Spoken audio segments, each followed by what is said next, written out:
This particular scenario of repeating a question to a scholar that you've already asked before, what is the ruling of that, is a very interesting scenario because it actually takes several forms.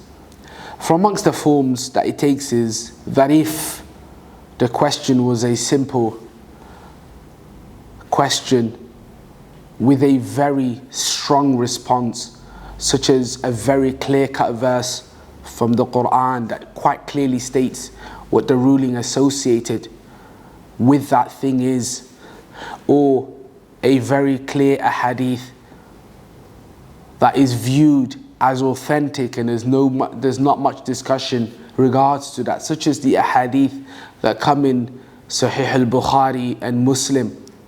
or even if that question goes back to a topic that is mahallu ijma', that is the unanimous agreement of the scholars of Islam, and there's a consensus amongst the scholars of Islam with regards to that, then you can just use that fatwa again and recycle it, if you may, in the second instant where it occurs, and you don't need to go back and ask again. Where there is a second scenario, however, which is where the answer of that scholar was built upon ijtihad, which is his independent reasoning to try and get at the truth, and there wasn't anything concrete that it was based upon. And so in this scenario, should you go and ask again? The scholars of Islam have two views with regards to that.